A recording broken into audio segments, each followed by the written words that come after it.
This is the AAOS Career Podcast, part of the Bone Beat Orthopaedic Podcast channel.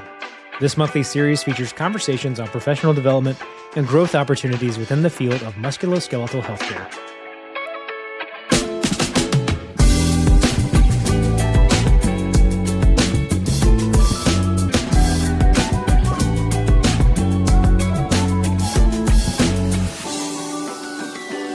Hello everyone, I'm Ellen Lutnick, Chair of the Resident Assembly Executive Committee, and this is the AAOS Career Podcast.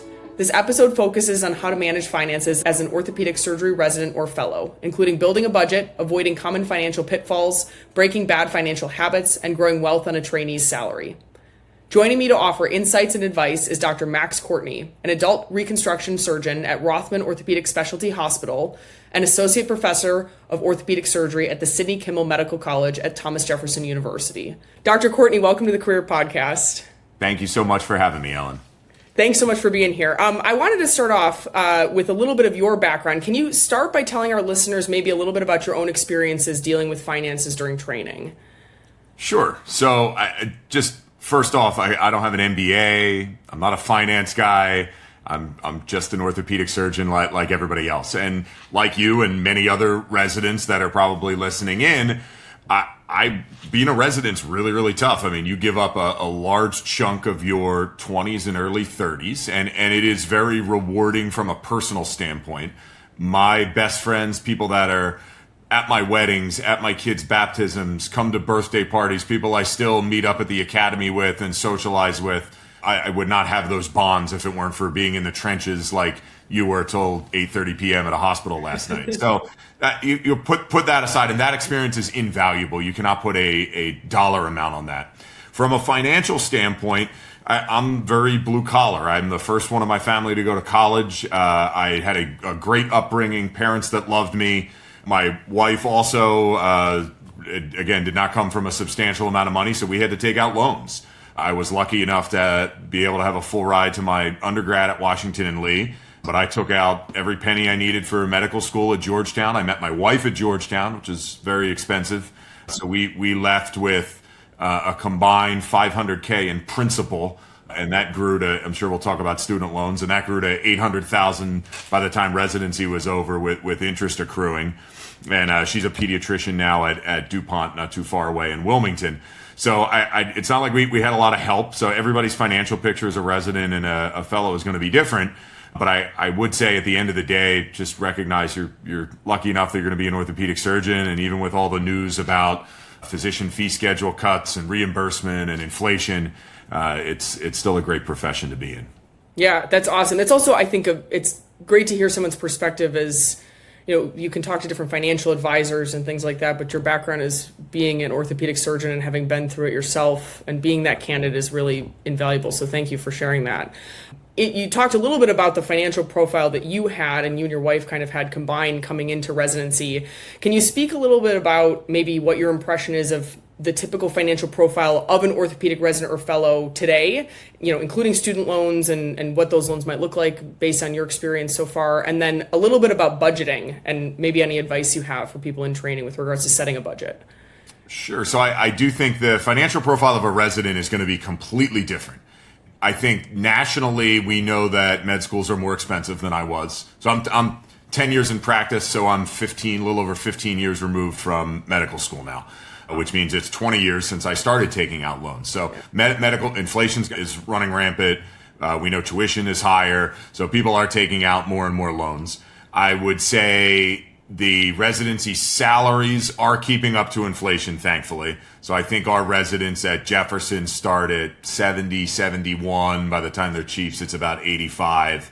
And that's going to be different across the country. So if you live in Northern California, or you live in Washington, D.C., or you live in New York City and you don't have some of the subsidized resident housing, it's going to be really, really tough for you to live off a resident salary. And if your spouse is a physician or someone that's not making as much money as a physician in training, it is going to be a struggle. And I think some people are taking that into account as they look at where they want to live for 5 years and where they want to train. I think if you're in the Midwest, you're in more rural parts, you can still own a house as a resident. I would say Philadelphia is probably a medium cost of living city, a medium to high cost of living city. So we were able to still have a life and see our friends and go out a little bit and still be able to enjoy residency.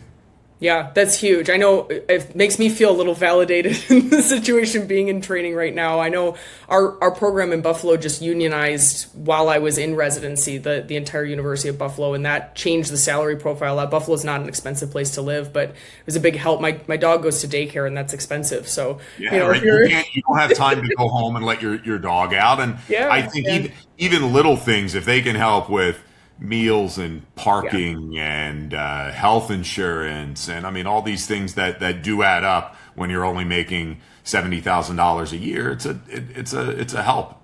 Yeah, and especially, I think part of that, touch on it as a trainee, this is the time. I mean, it's great to say, oh, you can hire someone to help you do that, or you can, you don't have a lot of time to do things yourself. And it does come up frequently, I think, in interviews, is parking included, or, are the meals at the hospital included? And it seems like sometimes like smaller details, but it does make a world of difference in training.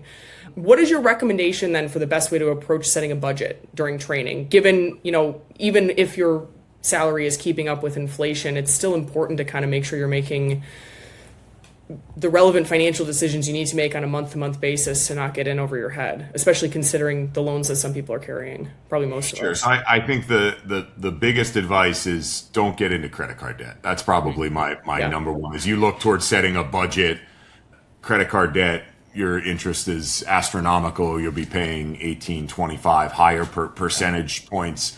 If you have lower interest on your student loans and you have the ability to sit on that, I think that's fine. If you have a spouse who's working and you can make payments, you can do that too and qualify. If you're thinking about public student loan forgiveness, that's other things that we can get into. But I think my number one advice, at least for setting a budget, is avoiding credit card debt. Now, that's not don't have fun. Probably any financial advisors won't like. I think my biggest positive point of advice is still try to enjoy residency. We work so hard. I got three weeks vacation a year. And we would travel for every one of them. And this was pre kids, obviously, but we would go to Europe or the Caribbean, depending on the time of year. And if my vacations were assigned on different blocks, and we'd be flying at off-peak times and connecting and going to different airports and staying in hostels, but we would go away and travel. We would go out to eat. I'm on call every other weekend as a PGY2, but my entire class would get together and would go out to eat the weekend you're not on call. So I don't think you should suffer because there will be light at the end of the tunnel. So you should still enjoy yourself somewhat, but try to avoid the consumer debt. I love that. And that's, again, practical advice, I think, for those of us maybe still in the trenches in some type of way, is to not, treat yourself a little bit without doing damage to your financial profile. How then, what is advice then for prioritize, what is the role for saving during residency? You mentioned if you have debt that you're sitting on that has a lower percentage, it is reasonable to sit on that during training just so you can make ends meet, but then also not hate your life and go and maybe explore some cool places when you're on vacation and enjoy your 20s and early 30s to some extent. But is there a role for setting up a savings profile and how that works, depending on different people's budgets? It really depends on your personal financial profile. As we just talked about, everybody's is different. If you have disposable income left over, then your choices are you going to save it? Are you going to invest it? Are you going to put it towards student loans? And I think the student loan conversation, I think it depends on A, your interest rate, B, if you're going to apply for public student loan forgiveness, because those payments count in residency, if you're going to work for a nonprofit and be employed, as opposed to if you're going out into private practice.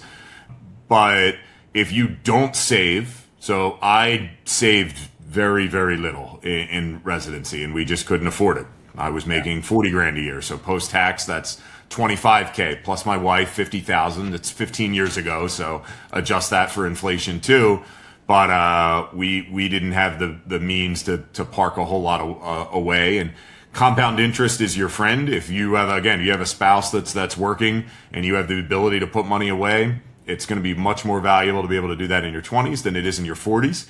But if you can't, it's not the end of the world. Relax. you'll still be okay with the amount of money. Very few people, unless you're a surgical subspecialist, will watch their income jump 5 to 7x when they go from a fellow to an attending. So recognize there's light at the end of the tunnel. You don't have to save. If you have the ability to do so, it's certainly going to be helpful for you longer term. Yeah, I love that. That, again, I think is reassuring from someone whose mentors have encouraged me to get a Roth IRA. And sometimes I'm sitting there thinking, okay, I have some decisions to make here. And if I'm not able to do that, is there a light at the end of the tunnel? What you're saying is I'll be okay, hopefully, at the end of the day.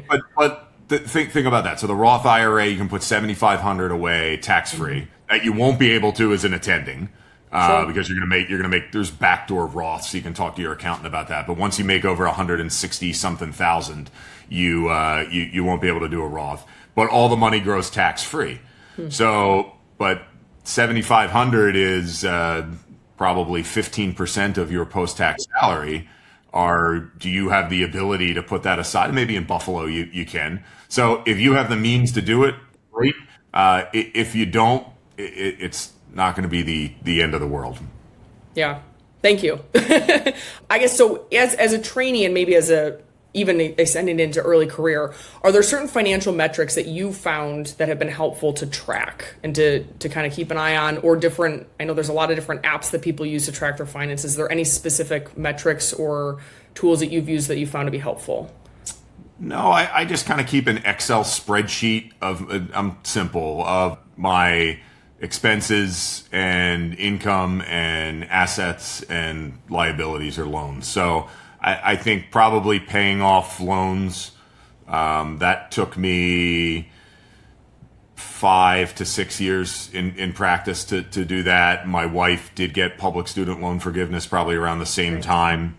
I paid mine off in full about 5 to 6 years in practice. But that's going to be the biggest chunk.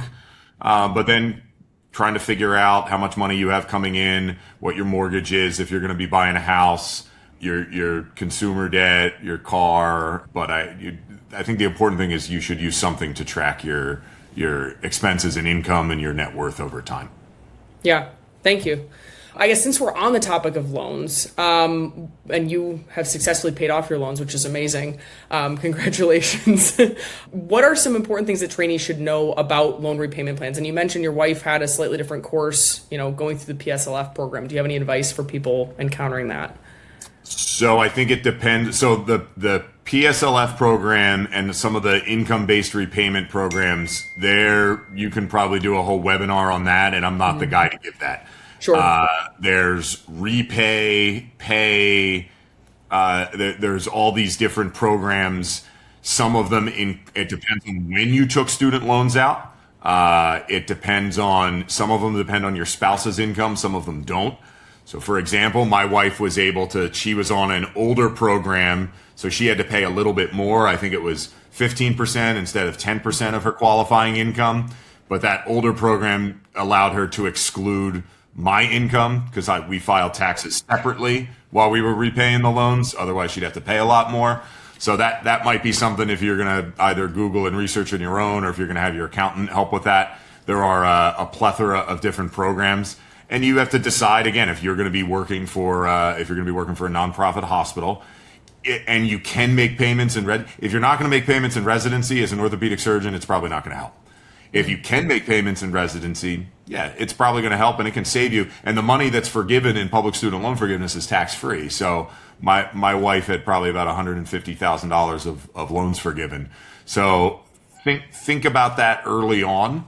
If you're an intern and you're deciding, what do I want to do? Do I want to be private practice or academic? Is it worthwhile for me to make payment? Do I have the means and income, a spouse, a low cost of living situation that I can make payments toward my student loans? You might get more return on that than you would be parking money in a Roth.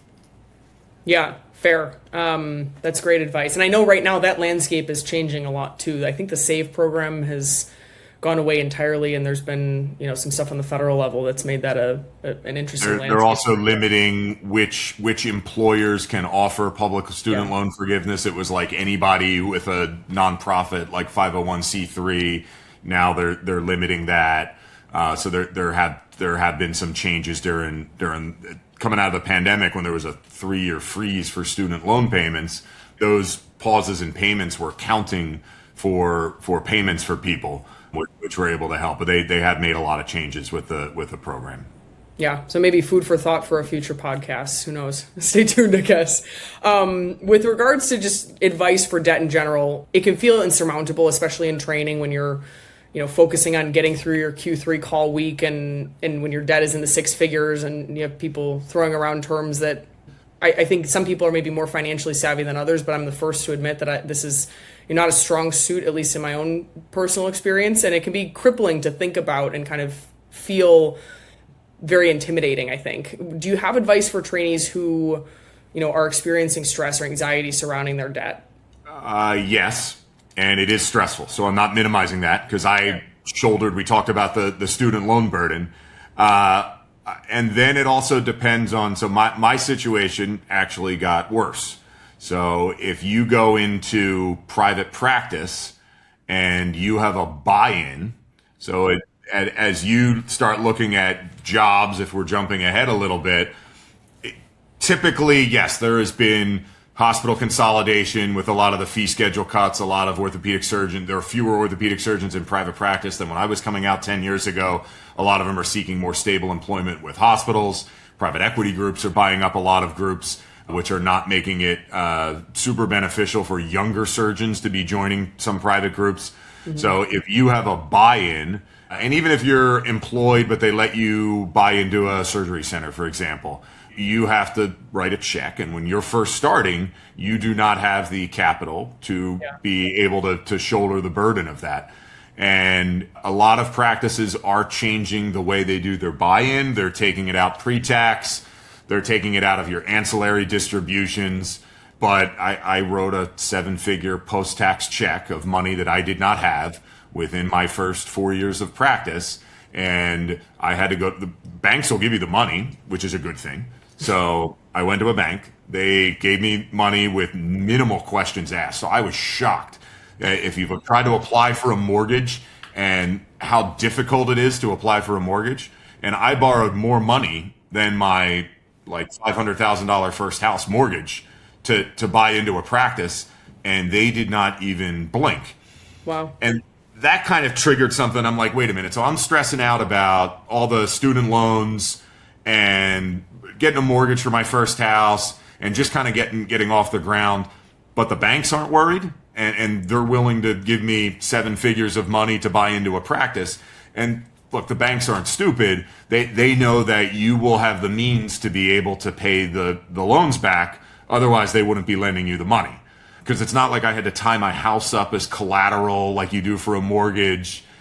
So, and at least on the plus side, interest rates were still low. I became a partner during the pandemic, so I got to borrow this money at 4%. So I still haven't paid it back yet because it's lower interest than what you can get if you're going to be investing the money.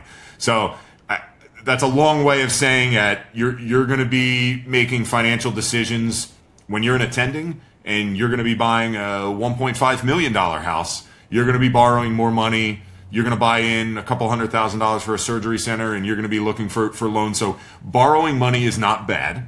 You just need to do it in a smart way. And you need to be wary of what the interest rates are. You need to be wary of what your income from that money is coming in. So if you're buying into a practice, what do I get for this $1 million check that I'm writing? Am I going to be getting distributions? And my income might increase by $200,000 each year. So that how you can do the math and how long it takes you to pay back. So recognize carrying debt is not bad as long as it is good debt. We talked about getting rid of consumer debt. And just also recognize that you will be getting a 5 to 7x jump in your income when you finish residency and fellowship and start becoming an attending. So just take a deep breath for a second. It's going to be okay, even if you have $500,000 of medical school debt. I love that. I like the way reframing it, right? If the banks aren't freaking out, then maybe they're onto something. They probably are the ones who would be more worried about handing you that check to begin with. It's not right. I think if you look on the flip side, we all have, I certainly do, finance friends in New York City or tech friends in the Bay Area. who have been making seven figures a year since their mid-20s while you were in a basement medical school somewhere studying pharmacology and the Krebs cycle. And we, don't get me wrong, I'm a private practice joint replacement surgeon. We want to make money. We want to be paid for our efforts and for our work. But we all would have picked different fields if we wanted to be crunching numbers behind a spreadsheet. So there will be, even if you have tons of debt like I did, help is on the way. You will end up doing okay for yourself at the end of the day. Just put things in perspective. Yeah. I think too, it's easy to get caught up in the numbers, especially when you're carrying debt and it's a big number and maybe a bigger number than you can conceive of with your current trainee salary. But it definitely, kind of putting it into perspective, just being financially stable is such a big deal beyond any amount of, other financial success, however people might track that in their own personal lives. But since you talked about investing a little bit, in your opinion, is it worth investing while you're in training, either as a resident or a fellow? So again, comes back to the savings question too. And sure. What do you want to do with your disposable income? I took some trips and traveled and had a great time with my co-residents. If you have the ability to invest, probably the Roth IRA is the way to go, because that money's going to grow tax-free. You're probably not going to have much more than that. So you start a little bit later, and that's okay. That grows. I've had it for a decade now. And then I didn't start stashing money away for investing until probably a year or so after that, getting money saved up for a house and everything. So I think if you have money, you have disposable money, probably a Roth IRA is going to make the most sense as a resident, because that money's going to grow tax-free, and you won't have the ability to have that because you'll make too much as a resident. If you do not have any money to invest, don't lose any sleep over it. Don't worry about it. But it is something you definitely need to be doing when you start practice, when you finally start making money. Yeah. Do you have a recommendation for, either for trainees who are first starting to consider to invest, maybe people who have some disposable income, or for people in their early career where this is the first time that they're really considering, that they have disposable income and are able to do that? Do you have a specific, wealth management strategy that you found to be helpful for you? Do you have a source of information that you found to be helpful? Do you have a financial advisor? Is that a route that you've taken that you found to be useful? So I would say early on, and Dr. Rothman told me this when he hired me and would give talks about this, and may he rest in peace, invest in index funds. So if you have a background in finance, you have an undergrad finance degree, and you have the time to follow the stock market, like I didn't have time to follow the stock market as a resident. Yeah. I don't have time to follow the stock market now. Yeah. And you can be there's money to be made if you know how to day trade and trade in crypto and short SpaceX. I can't. So I would invest in index funds. If you don't want to pick something, you can just go to Vanguard or Fidelity and invest in the S&P ETF. I have tons of money in VOO. That's Vanguard's S&P ETF. So it's low cost. You can park it and leave it. You don't have to think about it. You don't need to be active to trade it. So if you're going to be picking stocks, I would do that. I do not have a financial advisor picking stocks for me. And there's pros and cons to that too. A lot of you give somebody your money, they're going to charge you for it. Some of them are charging you 2% and then 20% of your profits. They can take a big chunk out of it. Other people have different streams. I do spend a good amount of money on an accountant. So as you do develop extra income streams in practice, which we can get to that too, they can help you set up different LLCs for your consulting income. There are tax advantageous ways to be able to write off expenses with your 1099 income that you can't do with W-2 income. So I do pay a lot of money for my accountant, who's very good, but I have not sought, I don't pay a financial advisor. Maybe one day I will, but I'm still not there yet. Yeah. No, it's helpful. And I think it's, again, given how busy and time consuming just being in trainee is and being in practice is, trying to keep things simple and having, it sounds like an accountant has been very useful for you. And that makes sense to have someone who can help you to manage things from a strategic standpoint when it comes to taxes and protecting yourself. So it sounds like in general, it's helpful to keep things simple for yourself, just for your own peace of mind, and then know how to bring people into that plan, whether or not it's, like you've mentioned, an accountant has been very helpful for you, or if people are coming up with more sophisticated plans, potentially talking to someone like a wealth management or an advisor in that type of way? Lots of wealth managers out there. I think to start with index funds. You can do that on your own. You can decide what you want to pay off on your own, and then as you develop more income, you can talk to somebody about where to park your money. And then the accountant stuff, you don't need. I did my own taxes because it's so simple until probably my third or fourth year as an attending. Yeah. I don't think you need. You don't have any fancy advanced accounting strategies. But if you do develop extra income streams, whether it's through industry consulting, some people do legal work, then I think an accountant's going to be helpful there. And certainly as things become more complicated, it's reassuring to know, as much as we're specialists in our field, there are people who do this for a living. And if you find, either a group or a person that you trust, they can be, hugely beneficial in making sure that you're making smart decisions or helping you to make smart decisions and informed decisions. Switching gears a little bit, talking more about on the theme of insurance and risk management, what is your opinion about disability insurance and life insurance, both as a trainee, and then maybe if that changes or if that perspective has changed at all as an attending? Sure. So that's one thing that I now have personal experience with that I think is very, very important for trainees. So while I did not have a wealth manager, I did talk to someone that does insurance stuff for physicians starting as like a PGY 3 or 4. And that was just all word of mouth. I trained at Penn, there are 42 residents there. People kind of talk and use the same finance or disability people. And I had kind of attendings telling me the same thing. My personal story, and I've been up front, I've written op-eds on prior authorization. I've given grand rounds at a couple places across the country. I actually had a low-grade brain tumor about a year and a half ago that was resected. It was a completely incidental finding on an MRI. It was completely unrelated. I had no symptoms. I was operating, and I had a 2.5 centimeter tumor in my frontal lobe. So I had surgery. I was back to work 4 to 6 weeks later, and I'm fine. But now with this a year and a half later, with this renewed cancer diagnosis, so I cannot get any more insurance because now I have a pre-existing condition. So I was lucky. I did have a disability policy that I started paying into as a PGY 4. What's important for the policies for us as orthopedic surgeons, it needs to be own occupation. So it can't be a lot of the group plans, like the hospitals, whatever job you have, will have some type of group plan. And it's really, you're not going to get paid unless you are totally disabled. But if Ellen, you or I get a distal radius fracture and can't operate for 3 months, that's really debilitating, and that's how we make our living operating. So that policy needs to have that own occupation written out and clarified.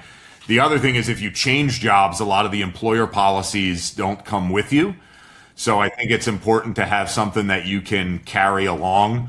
And they'll also make the premiums really low when you're in residency. So when I was a resident, I forget what my disability payment was if I got disabled as a resident, because it's based on your salary.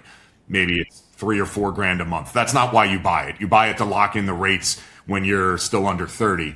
But I only had to pay $200 a month for it. And then I could escalate that. So when I started practice, they make you take you got to get blood work, an exam, a questionnaire and stuff. And then when I started practice, they bumped it up to $25,000 a month, and there's inflationary adjustments. And then my payment's fixed at, I think, $600 a month that I have to pay in perpetuity. That does not go up with inflation. And that disability insurance is tax-free. So I am happy to have that. I did not use it because I'm still fine operating, but I at least have that peace of mind in the back of my head that 10 years down the road, something happens again, that you have that. Life insurance is also something. Term life is dirt cheap. Most people do not need whole life insurance. The insurance people will kind of sell that as a vehicle for it's a way to write stuff off for taxes because that's tax free too. It can generate income, but you are much better parking money in an index fund, and you'll make a lot more money than you will trying to grow wealth with a life insurance policy. So term life is dirt cheap. Get a lot of it. You can get it as a resident. I didn't. I got it when I like for maybe my second or third year in practice, and I took out 8 million, and it was staggered. I had 8 million for 10 years, 6 million for 15 years, and 4 million for 20 years. And I think I paid 2,500 a year in that. So as a post-tax, so as a resident, that's tough. Maybe you don't need 8 million as a resident. As an attending, you can pay that. And again, I no longer can get any more life insurance, but I am very happy to have that in my back pocket. God forbid something happens with my brain diagnosis, or it's really for catastrophic loss. We've all had friends, you get into an accident and it's tough to talk about, but right, when I'm single, I got married as a PGY3, okay, but now that I got an 8 and a 6-year-old at home, I have a spouse that works, but they still rely on me for income. So you have to think about that. I think life insurance is only helpful until you have enough money saved up where the life insurance doesn't matter anymore. So if you do a good job, even if you're not saving until you're 32 when you first start practice, by the time you're 50, 52, when you're 20 years in, your family hopefully doesn't need to rely on your life insurance anymore. So if you're thinking about whether to get a 30-year term plan, a 40-year, some of them will offer, you need enough until you can be financially independent. But disability insurance, 1 in 7 orthopedic surgeons files a disability insurance claim at some point in their career. So it's super important to have. So that's my insurance story. But I do feel now, having a personal experience with it, that's something that residents should look into and spend some money on. Yeah, definitely. And it's I think stuff like that happens maybe more frequently than we talk about, like you mentioned. And I really appreciate your candor in talking about your own experience. But life happens regardless of where you're at in training and what your plans might be. So that's definitely helpful advice. I guess in preparing to transition maybe into practice or talking about, interviewing for jobs or considering first jobs, in your experience and kind of overall, what are the differences in salary and compensation? You mentioned you're in private practice, but maybe in differences in compensation between, academic practice, private practice, hospital employment, hybrid models, maybe speaking a little bit more about the models that do exist. Sure. And again, I've looked at them all when I was interviewing. I think there are, when you're looking at a job, there are 3 things to look at in a job. 1 is location, 2 is money, and then 3 is the type of job. So you have an academic appointment and you want to be doing research, you're pure community or some type of hybrid or mix in between. So type of job, location, and money. You probably, as a PGY5, you're already getting emails from headhunters that if you want to go to rural Nebraska, they're going to start you as a trauma surgeon at $800,000 a year. What a lot of those don't tell you is they might give you a guarantee for 2 years and then you're kind of on your own, or depending on what the compensation model is, if it's straight salary, work RVUs, collections, however they set that up. So it's important to look at that too. I think in general, and it's not the same for everything, most of the hospital employed gigs will start you at a higher salary, but your ceiling is going to be a little bit lower. And I think that's going to be a personality. Like, not everyone wants to do 1,000 joint replacements a year or take level 1 trauma call every other weekend and do 25,000 work RVUs of trauma cases, because being a resident's exhausting, but I will tell you, being an attending is exhausting, not just physically, but emotionally too, and managing the complications, the phone calls. So at least 4 of those pings that you heard that went off on my phone, one was a nurse, one is a resident, and one's one of my physician's assistants. They're sending me wound pictures and x-rays. So there still is a level of stress as an attending, even 10 years in. Private practice does give you a higher upside, I believe, even as private practices are consolidating. But you really have to look at the individual jobs, right? If these groups are going to be selling to private equity in 2 years or before you make partner, you're not going to be making any money there. And there are ways for them to hose you with a buy-in. They might value they might want $1 million for an ASC buy-in just to pay the old guys out. and the ASC distribution is $100,000 a year. That's not worth it. I'm not going to a bank and borrowing $1 million for, you might say, well, that's 10% return on your investment. That's not guaranteed 10%. You don't know what happens when the older guys retire. I would rather have that money liquid in my Vanguard or Fidelity account and be able to access it than to have that and you're paying interest on your loans while you're paying back, and you're going to be paying 6 or 7% interest right now. So they're all things to think about. I think it depends on your personality, depends on how much you want to hustle and work. And there is nothing wrong with, you know what, I'm getting to that point now. I did 1050 joint replacements in 2024, and I've been slowly dialing it back over the last 2 years. Nothing necessarily health related. It's more so my kids are getting older. I want to go to their soccer games and basketball games and pick them up at their camps in the summer and go down the Jersey Shore. So you're going to have to balance lifestyle with income at some point. But again, if you like the people you work with, you can't put a price on that, because I will tell you, private practice is certainly stressful, having to think about the business aspects of medicine that you would not as an employee of an academic health system. Yeah, definitely. There's pros and cons to both, I think, and it sounds like, I mean, it's a great overview kind of the landscape we might be encountering coming out into that light at the end of the tunnel, hopefully. With regards to, you mentioned a little bit about signing bonuses and kind of, maybe taking those with a grain of salt and really interrogating what it is that you're getting out of something, if you're going to buy into a practice or if you're taking out a loan to buy into an ASC. Do you have any recommendations for what we should be asking potential employers when people are reaching that point about benefits packages? Is that part of the conversation you're having? Yes, absolutely. So you don't have a ton of leverage as a trainee coming out to negotiate your contract. I think if you want to get a lawyer, that's certainly reasonable, and have somebody look at it, that's probably a super smart investment to do. The things to pick out in a contract, I think one is the restrictive covenant or the non-compete agreement, and that varies depending on what states you're in. You might be in a state, if you're in California or Oklahoma, you don't have any non-compete agreements. Or if you're in New York City, your non-compete agreement might be 10 blocks. If you're in rural Indiana, it might be 50 miles, and it's more enforceable in that state. And especially if you don't want to pick up your family and move, it's hard to move a job. It's hard to start over. People do it. There's a reason half of orthopedic surgeons change jobs within their first 2 years of practice, because they got sold something that wasn't what the actual job was. So I'd look at the restrictive covenant. Most jobs will have some type of nominal signing bonus. Maybe if you leave, you got to pay it back.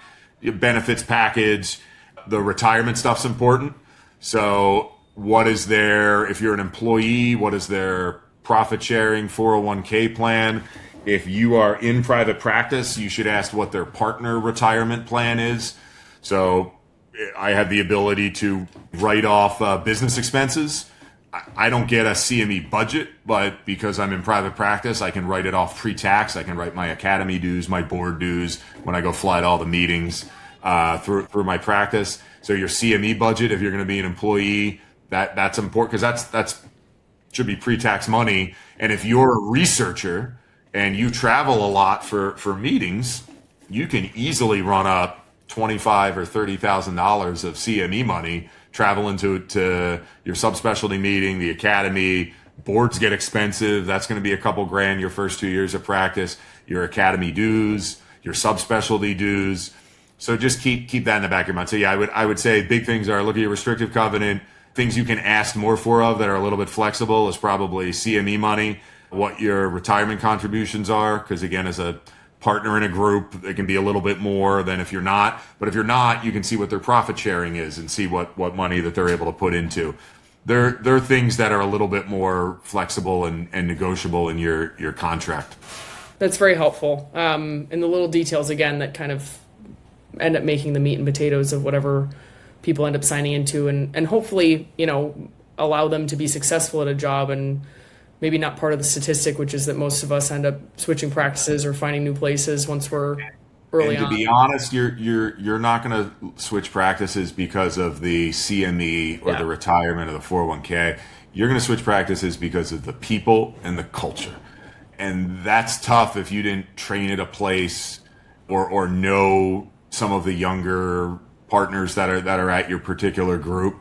It's tough. They'll put on a nice dinner. They'll give you a nice tour. They'll promise you the world. You'll take over senior partner X's practice who's retiring in 12 months. And then all of a sudden, senior partner X doesn't want to retire, or they're going to put you at a satellite where you're going to take community call an hour away and not have any PAs or backups. It really is, if you want one advice about looking for jobs, to try to find the right people. The money will come wherever you go, but you want to pick a job for culture. That's what I would tell people.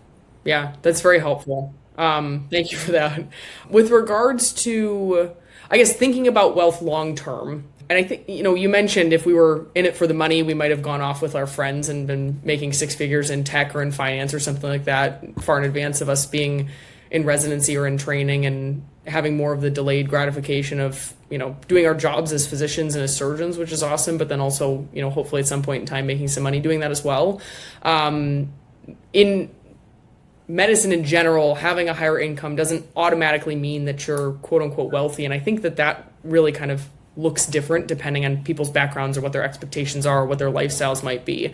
But what, in your opinion, what separates a financially successful physician from someone who is maybe struggling despite being productive, having a high volume practice, seemingly doing all the right things, but maybe not meeting their financial goals?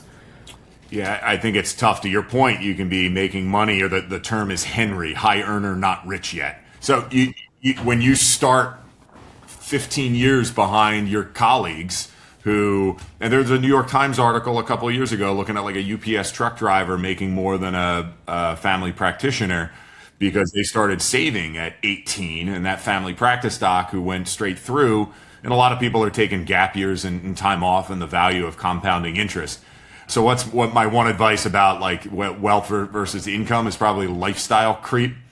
So as a resident, I encourage everybody, because that's what I did, to go on the trips, spend time, go out to dinners. You're not running up credit card debt, but you're still trying to enjoy yourself a little bit. When you're an attending, you're going to have that money to be able to enjoy yourself, but don't go buy that $2 million house right away. Do not go start buying a Range Rover. I had the same car that I had to get when I was a PGY3, and it was a 4Runner, and I had it for 15. I had it used, and I still had it for 15 years until last year. And then I bought a new car 10 years in. So I think there are ways you can, I would say, avoid lifestyle creep. People talk about live like a resident. You don't have to live like a resident. You can stop worrying about ordering a nicer bottle of wine or an extra appetizer at dinner, but you don't need to expand you don't need to buy the massive house yet. Rent for a few years. Live in the house you had as a resident for a few years. You don't need the fancy car yet. Start saving. Start building an emergency fund. Start figuring out what you're going to do, what debt you're going to target first. And then as you kind of look at where your income is going to be headed, you can start to add things onto your lifestyle. The other thing that you can think of, so it's not just saving. Saving is obviously very, very, very important. Is, do you want to do something on what's your side hustle? It depends on if you have the energy and the means to do that. It depends on what subspecialty you're in. And the different side hustles are legal work. So I do very little legal work. Most joint surgeons don't do a whole lot. A lot of like hand, upper extremity. They do like workers' comp stuff, even trauma to a little bit. They'll do a little bit of legal work. There's industry consulting, and it's in all specialties, probably more joints, shoulder, trauma a little, foot and ankle a little, even hand a little. It's in all specialties, but it's probably more in some of the other implant heavy specialties. So do you want to work with industry?